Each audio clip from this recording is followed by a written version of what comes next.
Hello guys, नमस्कार। कैसे आप सब? उम्मीद करता हूँ आप अच्छे होंगे।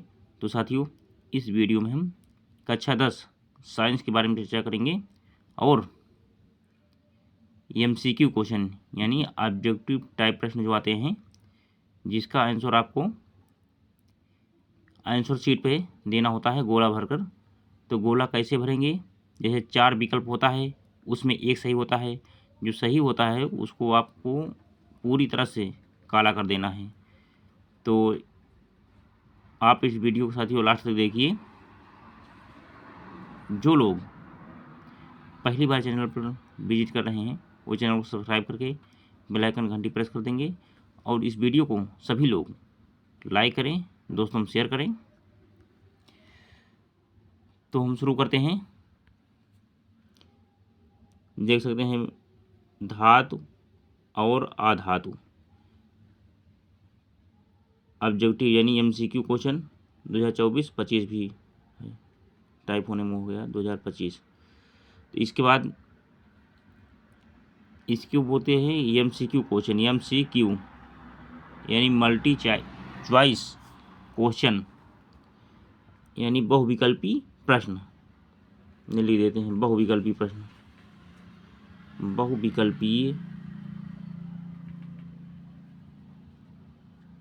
विकल्पी प्रश्न। तो पहला क्वेश्चन है, गुणों के आधार पर तत्वों को कितनी श्रेणियों में विभाजित किया गया है? बहुत महत्वपूर्ण क्वेश्चन है। एग्जाम में कई बार पूछा गया है और आगे बहुत बार पूछा जाएगा ये क्वेश्चन। विकल्प ए 4, बी 6, सी 3, डी 2। इसमें जो है विकल्प सी सही है।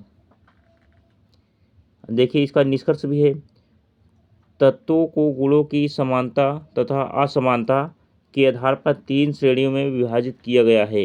ये श्रेणियां हैं धातु, अधातु और उपधातु।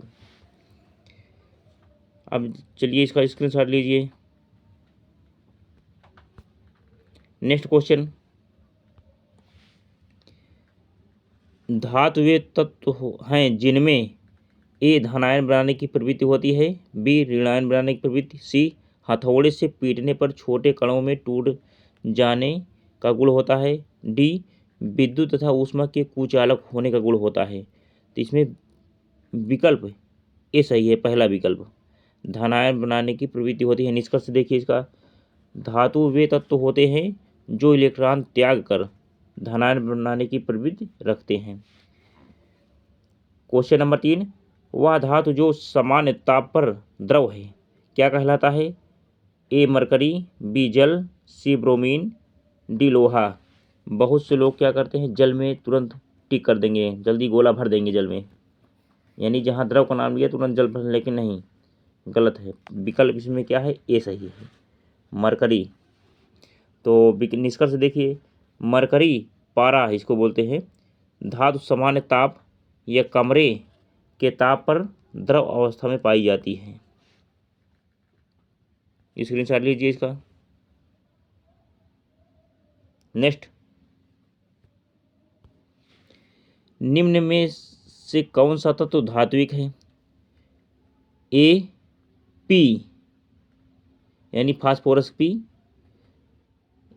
दूसरा यानी B helium He, C lithium, D sulphur.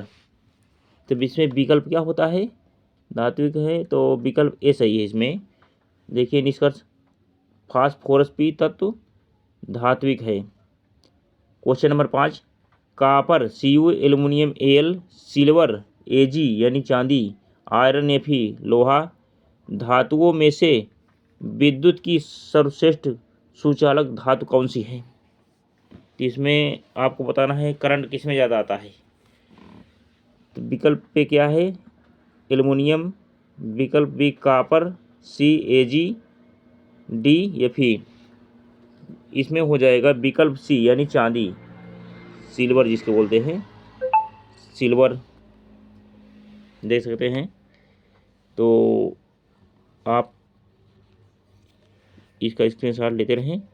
इसका निष्कर्ष देखिए, उपरोक्त धातुओं में से सिल्वर Ag विद्युत की सर्वश्रेष्ठ धातु है, चालक धातु है, चालक धातु है। स्क्रीनशॉट ले लीजिए इसका।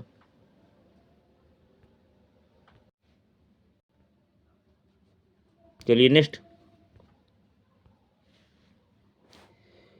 निम्नलिखित धातुओं में से सर्वाधिक आघातवर्धनी धातु है। ए Fe, बी Na, सी Mg, D Au।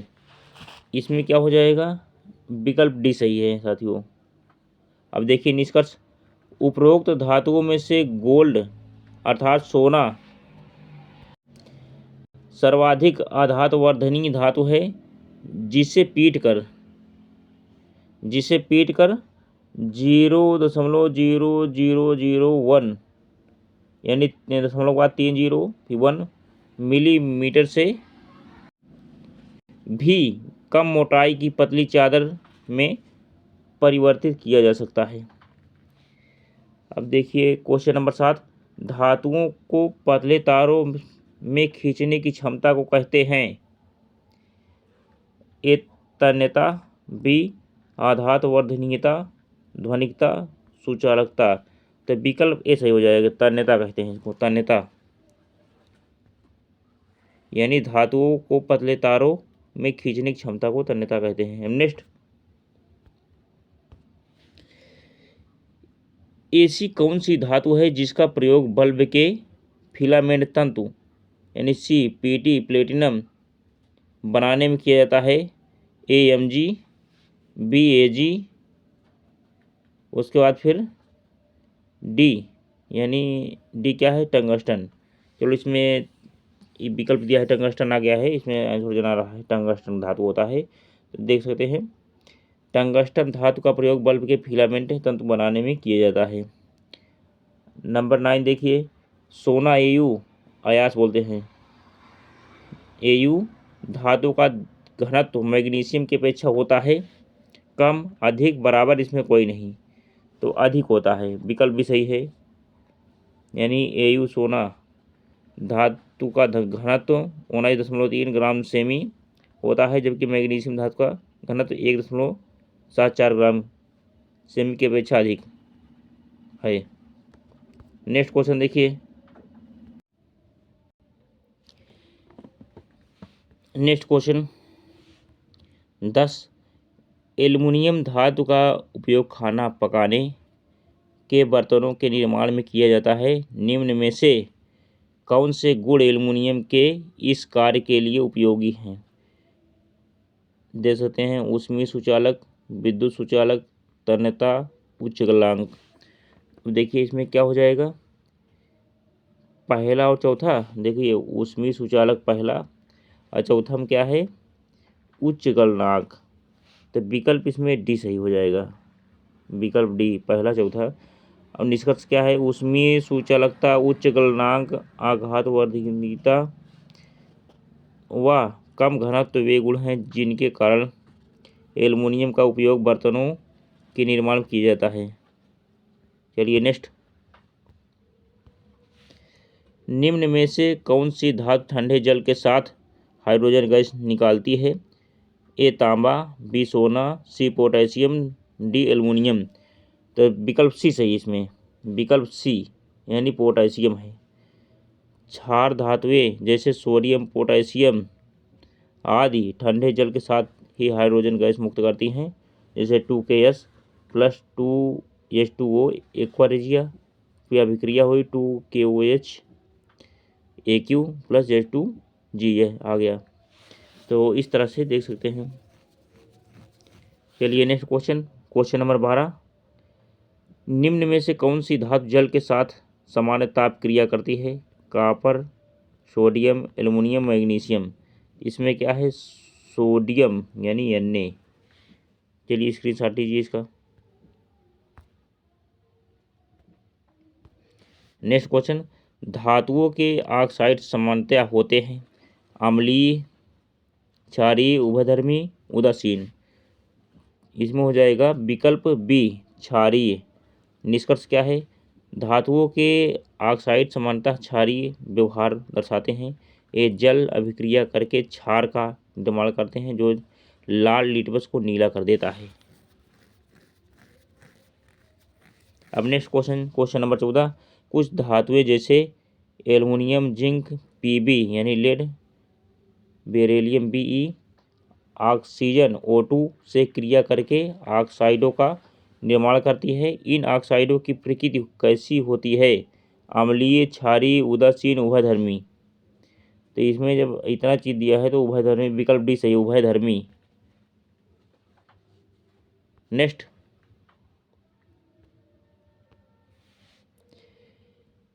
Question number 15, क्या होता है जब कैल्शियम की जल से अभिक्रिया कराई जाती है? ए, यह जल से अभिक्रिया नहीं करता। बी, यह जल से विस्फोटक अभिक्रिया करता है। सी, यह जल से कम विस्फोटक अभिक्रिया करता है। डी, हाइड्रोजन गैस के बुलबुले बनते हैं तथा कैल्शियम की सतह पर जमा हो जाते हैं। इसमें विकल्प यानी तीसरा चौथा, देखिए तीसरा और चौथा ये सही है। तो विकल्प इस तरह से डी सही हो जाएगा। कैल्शियम धातु से जल कम विस्फोट अभिक्रिया बनते हैं, यानी विकल्प डी सही हो जाएगा। नेक्स्ट देखिए साथियों, क्वेश्चन नंबर 16, आयरन का निम्न में से कौन सा ऑक्साइड आयरन की जलवाष्प से देर तक अभिक्रिया के परिणाम स्वरूप प्राप्त होता है? ए, FeO, बी, Fe2O3, सी, Fe3O4, डी, Fe3O4 तथा Fe2O3। इसमें हो जाएगा विकल्प सी सही हो जाएगा साथियों, Fe3O4। अब देख सकते हैं Fe3O4 आयरन यानी सेकेंड थर्ड ऑक्साइड, दो ऑक्साइडो FeO तथा Fe2O3 का मिश्रण है। यह आयरन की जलवाष्प से देर तक अभिक्रिया कराने पर प्राप्त होता है। नेक्स्ट क्वेश्चन, क्वेश्चन नंबर 17, निम्न में से कौन सी धातु शीतल व गर्म दोनों दशाओं में जल से अभिक्रिया नहीं करती है? दोनों दशाओं में, यानी Na, Ca, Mg, Fe। तो विकल्प डी से हो जाएगा Fe। क्वेश्चन नंबर 18 देखिए, जस्ता धातु हाइड्रोक्लोरिक अम्ल से क्रिया करके कौन सी गैस निष्कासित करती है? ए, ओजोन, बी, ऑक्सीजन, सी, हाइड्रोजन, डी, नाइट्रोजन। इसमें विकल्प सी सही है, हाइड्रोजन।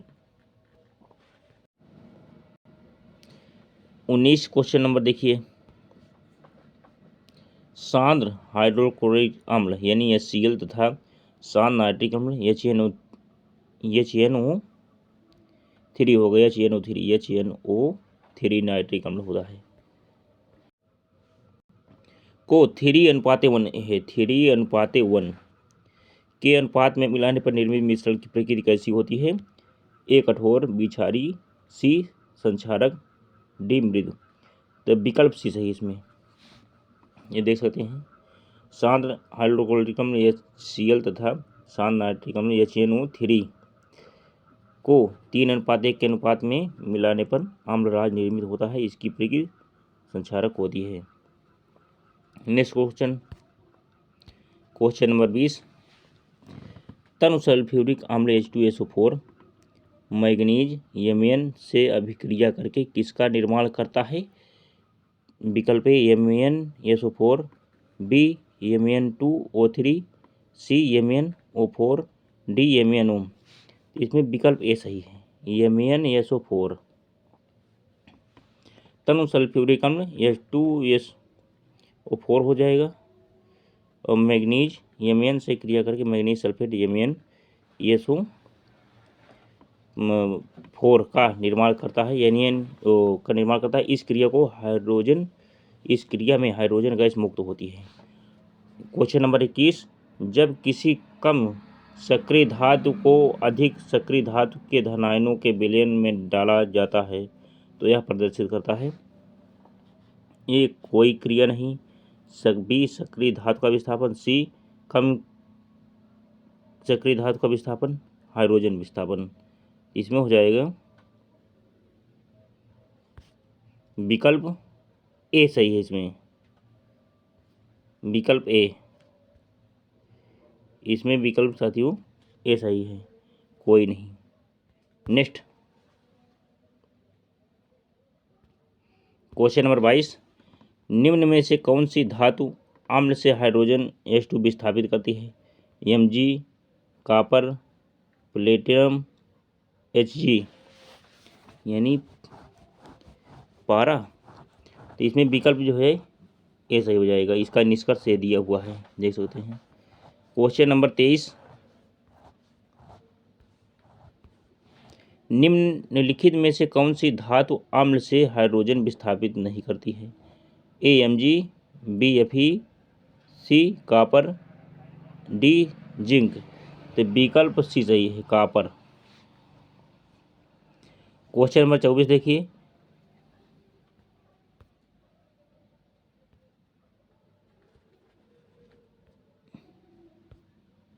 चलिए दिखाई दे रहा है,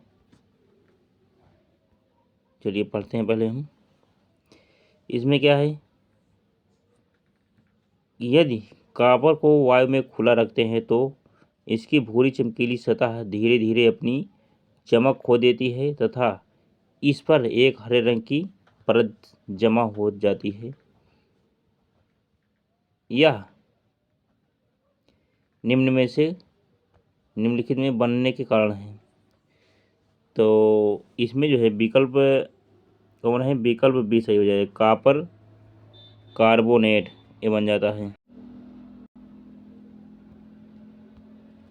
तो इसमें विकल्प बी सही है, मैंने बता दिया। चलिए इसको स्क्रीनशॉट ले लीजिए।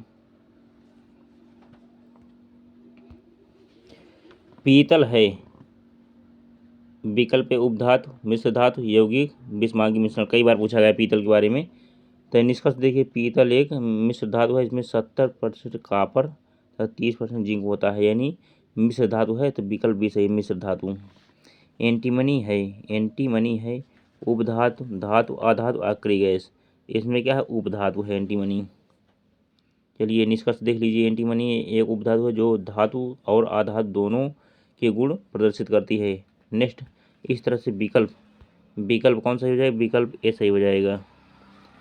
चलिए अभी इसका स्क्रीनशॉट लीजिए। नेक्स्ट,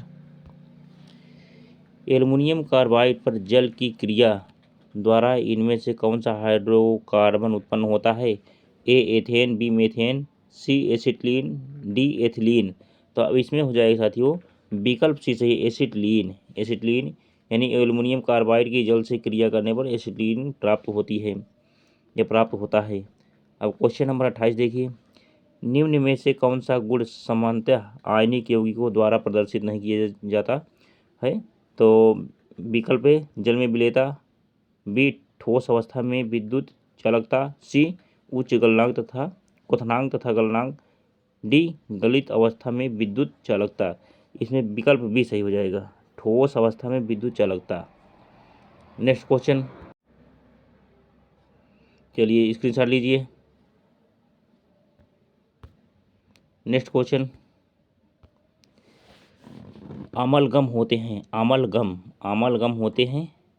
उपधातु, मिश्र धातु, यौगिक, बिस्मार्की मिश्रण। अमलगम होते हैं मिश्र धातु का मतलब जो दो धातु या कई धातुएं मिलकर आपस बनी होती है, मिला करके उसी को मिश्र धातु कहते हैं। तो अमलगम विभिन्न धातुओं की पारे के साथ बनी मिश्र धातु होती है, हम देख सकते हैं।